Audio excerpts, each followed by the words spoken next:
सुप्रभातं सर्वेभ्यो नमो नमः। सर्वेषां स्वागतं। मम नाम पंकज मिश्रा अस्ति। सहायक अध्यापकः संस्कृत विभागः महात्मा गांधी शिक्षण संस्थानं दरभंगा। अद्य अहं भवतां समक्षे कक्षा षष्ठः विषयः संस्कृतम् षोडशो अध्यायः प्रकरणं सम्बन्धकारकः इति विषयमधिकृत्य पाठयितुम् उपस्थितोऽस्मि। छात्रों, आज की वर्ग में मैं पुनः संबंध कारक को लेकर उपस्थित हूँ। कल हम मम विद्यालयस्य पुरतः क्रीडा क्षेत्रम अस्ति तक पढ़ा करके विराम दिए थे। अब उसी के संदर्भ में वाक्य हैं जो अस्या वामतः वृक्षाः अपि सन्ति, यानी इसके बाएं वृक्ष भी हैं। अब यहाँ पर संबंध कारक की बात करें, जो कि शब्द में संबंध कारक का प्रयोग हुआ है, तो ये जो अस्य शब्द हैं, ये अस्य शब्द का मूल शब्द अदस्य शब्द है, जो कि सह तो ते इस तरह का इसका शब्द रूप चलता है।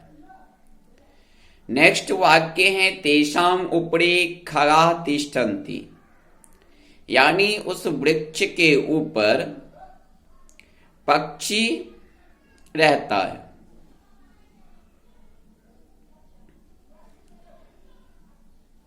अब नेक्स्ट वाक्य है जो वृक्षाणां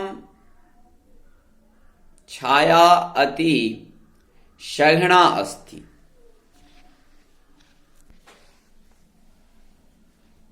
इसका अर्थ होता है जो वृक्षों की छाया अति सुंदर है। अब यहां पर वृक्षा नाम में संबंध कारक का प्रयोग हुआ है, और वो संबंध कारक का बहुवचन का शब्द वृक्षा नाम शब्द बनता है। नेक्स्ट जो सेंटेंस हैं वो है अस्याः दक्षिणतः एक सरोवरः अस्ति। इसके दक्षिण दिशा में एक सरोवर है, अर्थात एक तालाब है। अब यहां भी अस्य शब्द जो है वो संबंध कारक षष्ठी विभक्ति का एक वचन है। दूसरा है जो सरोवरस्य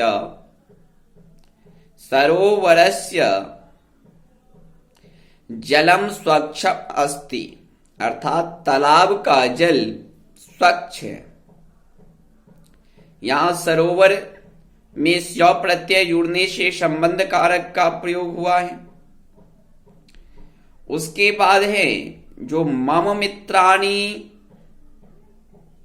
मध्यावकाशे क्रीडन्ति, अर्थात जो अस्मद शब्द हैं, अहम शब्द, उसी का संबंध कारक षष्ठी विभक्ति के एक वचन में मम शब्द बनता है, और मम का अर्थ मेरे के अर्थ में प्रकट होता है।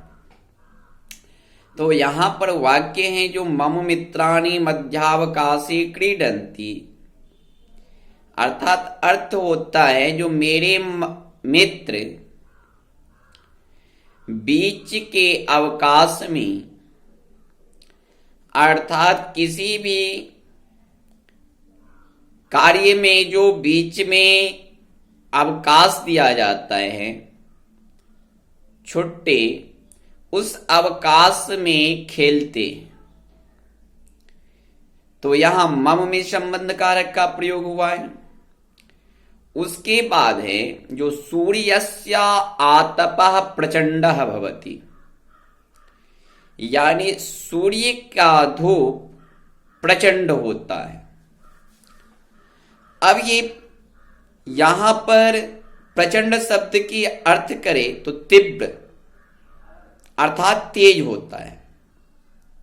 और यहां पर हम देख रहे हैं कि सूर्य शब्द में संबंध कारक का प्रयोग हुआ है। उसके बाद है नेक्स्ट सेंटेंस जो पुष्पाणाम सुगंधा सर्वत्र प्रसरति, फूलों का सुगंध सब जगह फैलता है। तो यहां पुष्पा नाम शब्द में भी संबंध कारक षष्ठी विभक्ति के बहुवचन का प्रयोग किया गया है। उसके बाद है गीता महाभारतस्य एकः अंशः अस्ति, गीता एक पुराण है और वो पुराण महाभारत के एक अंश है।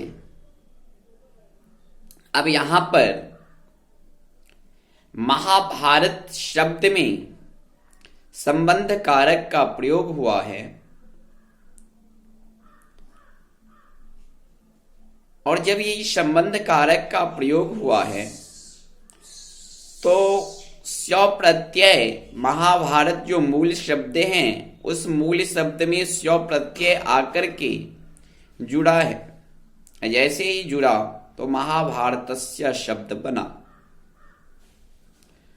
उसके बाद है जो अत्र श्री कृष्णस्य उपदेशाः सन्ति, और उस गीता में यहां श्री कृष्ण का उपदेश है अर्थात कही हुई बात है। धन्यवाद छात्रों, आज का क्लास में यही समाप्त करता हूं। अगले क्लास में अधिकरण कारक के बारे में पढ़ाएंगे। धन्यवाद।